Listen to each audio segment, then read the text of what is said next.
Alunos e alunas da Faculdade Fax, eu, professora Sônia Santos, estou hoje para ministrar mais uma aula da nossa disciplina de Contabilidade Ambiental. Hoje, dia 9 de setembro, exatamente agora, às 17 horas e 20 minutos. Fico feliz por estar com vocês nesse dia, levando para vocês mais informação e fazendo que essa ciência contábil estabeleça mais uma ponte, mais uma especialização, uma especificidade no que se tange hoje a contabilidade ambiental, os seus requisitos, as suas vantagens para quem usa de forma correta. Nós já falamos sobre alguns tópicos em relação da contabilidade ambiental, já falamos para vocês o que ela é, as suas vantagens, mas hoje nós vamos tocar num assunto bastante interessante, a contabilidade ambiental e a contabilidade financeira.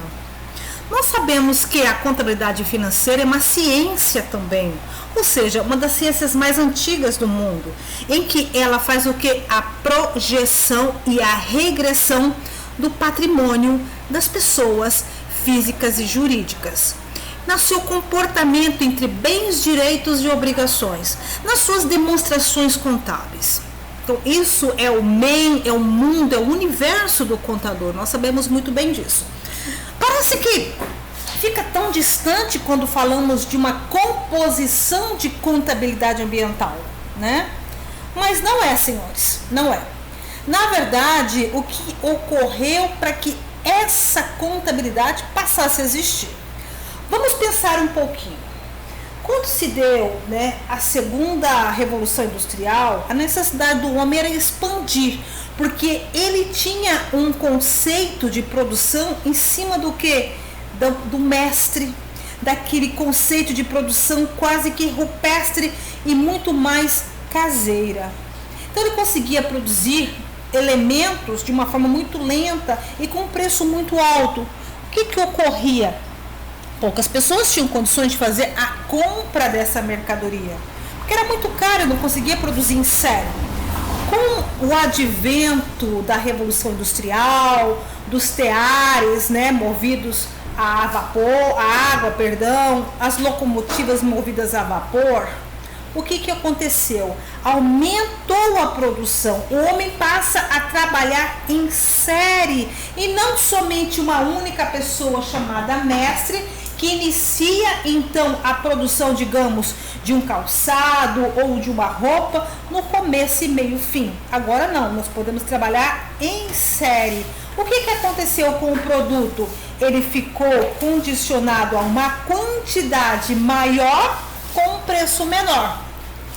Dar-se-á nesse momento, então, uma contabilidade que precisava fazer o quê? O mapeamento de quanto se custava todos esses processos. Então nós passamos a ter a nossa contabilidade de custo. Uma coisa que não chamava a atenção do homem naquele momento era a questão da degradação da natureza. Ou seja, o uso irracional de elementos ambientais. O que era interessante na época era maximizar os seus lucros, minimizar o custo e aumento de produção. Afinal de contas, os homens tinham ansiedade em fazer o que? Compra e ser consumidores. Então não havia uma necessidade, um pensamento, um conceito no uso racional de elementos ambientais ou insumos naturais. Então, o que ocorreu no presente momento? Como não se havia essa necessidade, óbvio e claro que os elementos passam a ficar cada vez mais escassos. Então, o homem passa a perceber que se ele não cuidasse dessa busca à natureza por insumos naturais de forma racional, ia chegar uma hora que ele não ia ter mais condições de produzir absolutamente nada. Se ele não cuidar dessa parte mineral, da parte de água, da parte de gases, daqui a pouco ele não vai conseguir produzir absolutamente nada. Vamos ler esse slide só para a gente ter uma ideia de como ele está nos falando? A utilização irresponsável dos meios naturais para a produção de bens e serviços, além dos danos ambientais óbvios, tende a gerar para a entidade que a provocou o repúdio da sociedade e dos consumidores. Economicamente, a gestão ambiental não precisa ser encarada como um custo a mais, mas uma ótima oportunidade de demonstrar a responsabilidade social e melhorar a imagem mercadológica e, por consequente, gerar um saudável ciclo de lucros sustentáveis a médio e longo prazo. Foi exatamente o que nós falamos agora, senhoras e senhores. Aquela ideia do maximizar o capitalismo, em que eu tenho que aumentar os meus lucros, minimizar os meus custos, nem que o que eu estiver utilizando, que seja de forma irracional ou irresponsável, vá alterar o conceito de ganhos da minha empresa. Agora, já no slide número 2, nós vamos utilizar um termo que ele é muito usado, inclusive, na contabilidade financeira. Para a tomada de decisões e a avaliação regular de tais políticas ambientais, a contabilidade é imprescindível, pois gera informações relevantes aos administradores de qualquer entidade. Poderíamos sintetizar as seguintes vantagens na utilização da contabilidade ambiental. Senhoras e senhores, hoje é o dia do administrador. Ontem nós tivemos uma live com a professora Janaína. Nós usamos muito esse termo, a tomada de decisão, a informação útil, relevante e no prazo correto para a tomada de decisão mais assertiva. Esse é o mundo do administrador, mas o contador ele trabalha muito com esse limiar de tentar equacionar essa questão da tomada de decisão. Por quê? Tanto na contabilidade financeira quanto na contabilidade ambiental é necessário que utilizemos o quê? Dessa questão da informação. A informação ela é o que se prediz ao sucesso e o insucesso de uma empresa. Isso é muito importante, senhores. Como já falamos, vamos então identificar quais as vantagens.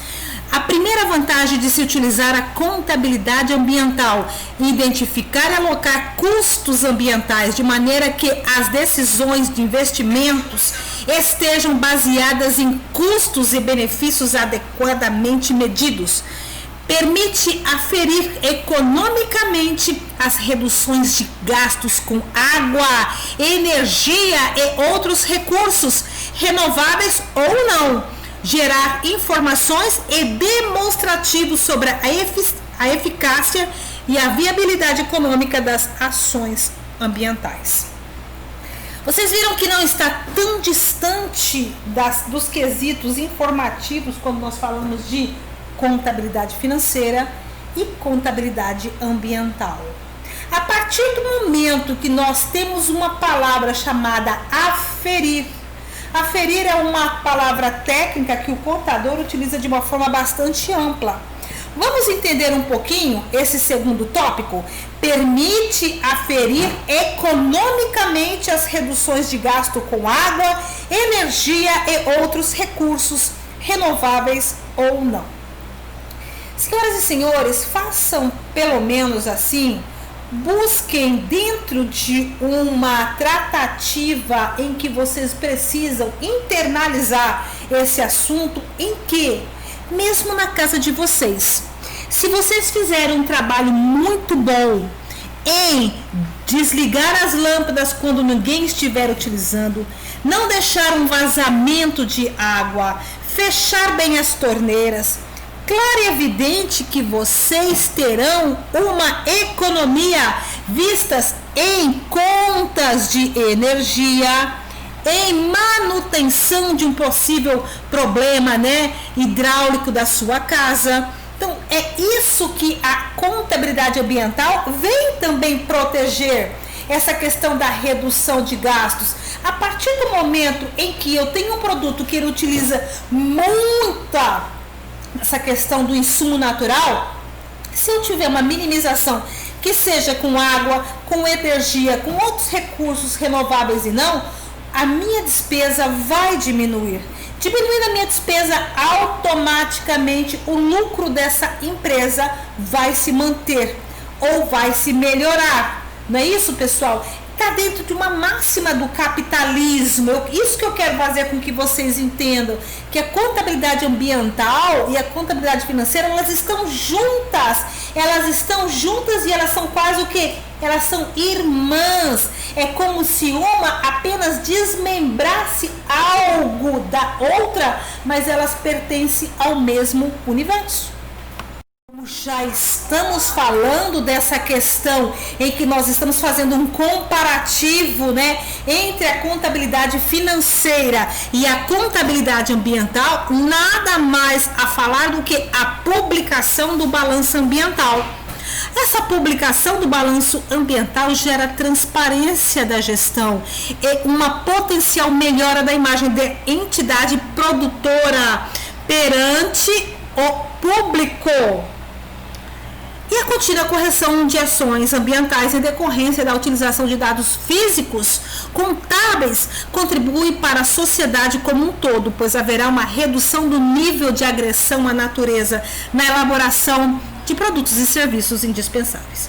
Pessoal, as empresas começaram então a ver a natureza como algo em que precisavam de proteger, e a partir do momento que elas fossem amigas da natureza, passariam então uma imagem de segurança do produto para o consumidor, uma imagem de transparência, uma imagem com a responsabilidade ambiental da empresa em relação à utilização de produtos e recursos naturais, uma melhor imagem da sua responsabilidade social.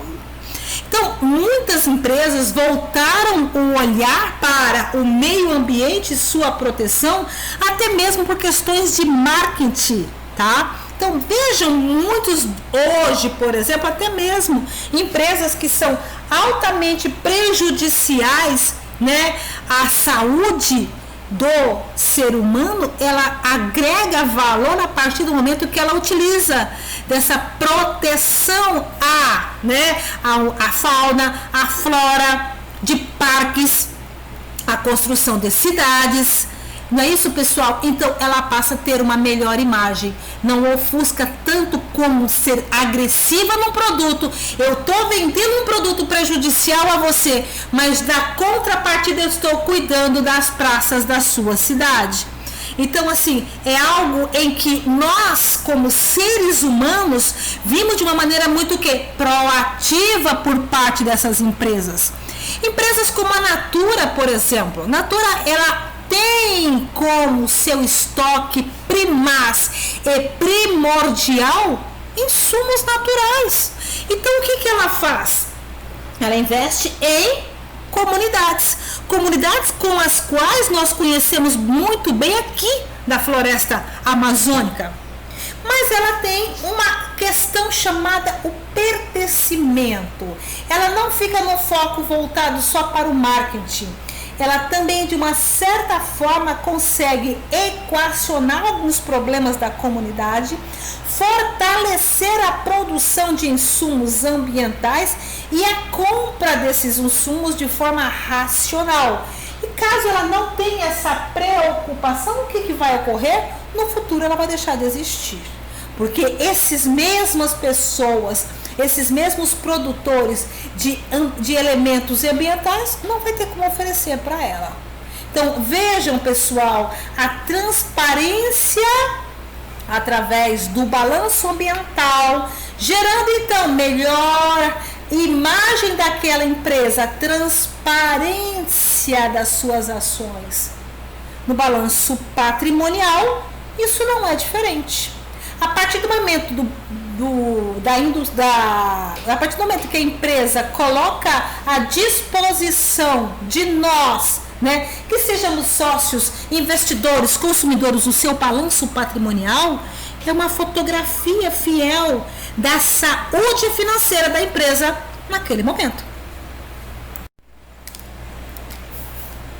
Em resumo, então, a contabilidade ambiental é registro do patrimônio ambiental, bens, direitos e obrigações ambientais de uma determinada entidade e suas respectivas mutações, expressos monetariamente em dinheiro, moeda nacional daquele país que nós estamos fazendo então a demonstração.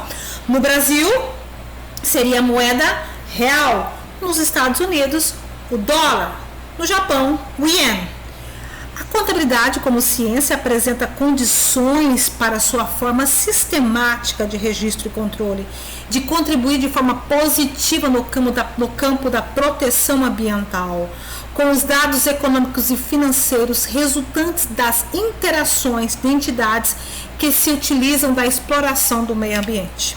Seu objetivo é propiciar informações regulares aos usuários internos e externos acerca dos eventos ambientais que causarão modificações na situação patrimonial da respectiva entidade, quantificado em moeda daquele país. Vou fechar a aula de hoje com um texto, para que vocês realmente tenham essa consciência a cada dia dessa oportunidade de serem profissionais que estão preocupados com a sobrevivência não só das empresas, mas também do ser humano, da fauna, da flora, da proteção aos elementos ambientais do planeta Terra. A extinção das espécies da fauna e da flora, o aquecimento da temperatura devido à emissão de gases poluentes, fizeram a questão ambiental ocupar um lugar de destaque. A contabilidade no meio ambiente tem crescido em importância para as empresas em geral, porque a disponibilidade e ou escassez de recursos naturais, tanto nas empresas privadas quanto nas estatais, e a cobrança é a mesma. A política ambientalmente responsável é uma valiosa ferramenta para contribuir uma boa imagem no mercado globalizado, uma arma para o sucesso da empresa. Empresas socialmente responsáveis geram, sim, valor para quem está próximo. Acima de tudo, conquistam resultados melhores para si próprios. E a responsabilidade social deixou de ser uma opção para as empresas. É uma questão de visão, de estratégia e muitas das vezes de sobrevivência. Então, destacar na aula de hoje, nós falamos um pouco dessa questão da consciência do contador, né, como profissional responsável, consciente do seu papel, do seu dever, não só como profissional, mas também como cidadão mundo, cidadão consciente, cidadão que tem senso de pertencimento, um elemento chamado terráqueo.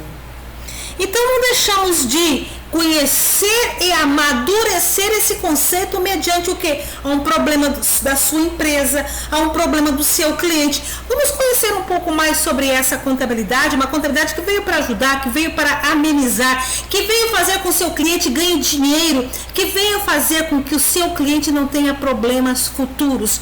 Afinal de contas, eu levo isso como lema, não só na minha vida pessoal, como na minha vida profissional também. Nós somos profissionais que dependemos de proteger e organizar uma empresa, tanto da pessoa, quando a gente fala na pessoa física ou na jurídica, e nas nossas próprias vidas. Então trabalhe com antecedência, trabalhe com preocupação, que isso faz parte de uma disciplina, está dentro dos nossos arcabouços de estatutos, em que a contabilidade é o que? A sua maestria, a disciplina, a antecipação, né? A organização, a proteção, a mensuração antecipada, a proteção para que essas empresas não venham ter problemas futuros. A ameaça à sobrevivência humana em face da degradação dos recursos naturais. E lembrem, senhoras e senhores, os recursos são finitos.